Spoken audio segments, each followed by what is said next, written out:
Hollis Garden is a neoclassical garden that tells a story using the plant material. Behind me is our grotto, and on either side of our grotto we have native plants. Those native plants represent primitive or ancient Florida. The water behind me flows through the center of the park, and as it flows down through the park, it connects to other ages. This is a staghorn fern. The scientific name is Platycerium bifurcatum, and we're using it as a chandelier. It's an air plant. In the wild, it receives all of its water and nutrients from the rain and leaves that may fall in it.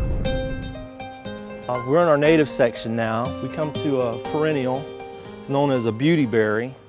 You'll see this growing out in the woods. Birds enjoy eating the berries, and humans have found some uses for it. This is one of our native trees. It's a holly, you can tell from the berries. As we leave our native plants, we come into our historical tree section that runs throughout the park. This is a weeping willow. The special thing about it is Elvis Presley's from his front yard in Graceland. It's a cutting of the original tree, which makes it identical. We have an overcup oak. This is Abraham Lincoln's overcup oak from his birthplace. All of these trees in this area have a history, including George Washington's tulip poplar and Susan B. Anthony's sycamore. At this point, we come into the agrarian age, or agriculture. It's in the center of the park. This age is represented by vegetables and herbs and fruits. This is a mustard green that we're growing for the winter, along with some collards and some kale.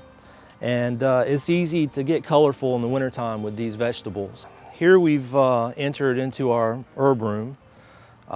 This is a Kaffir lime, Citrus hystrix. The leaves are used in Thai cuisine. They cook with them like bay leaves almost. Hollis Garden is also a sculpture garden, and this is one of the pieces that we have. It's a piece by Jerome Sobel, and the idea is it uses kinetic energy to change its configuration on a daily basis, and the sun shines through the stained glass and creates a pattern on the ground. This is a plant called Camellia sinensis, and it's in one of our herb rooms. I'm going to pick a leaf here. This is an old leaf. The other name for this plant is tea, and these are tea leaves. These are pansies. These are in our yellow room. We've entered into our fruit orchard. This is, again, is part of the agrarian age represented in the park. I have a star fruit. It's picked from our star fruit tree. We also have ugly fruits, which are Jamaican tangelos, Japanese plums, otherwise known as loquats, Florida peaches, white sapotes, and macadamia nuts. This is a citrus from Asia, otherwise known as the Buddha's hand citrus, because the fruit does have fingers like a hand. The scientific name is Citrus medica, which suggests that it's used for medicine, and it is. They make a tonic out of this fruit, and they use it for health purposes because this fruit is loaded with vitamin C.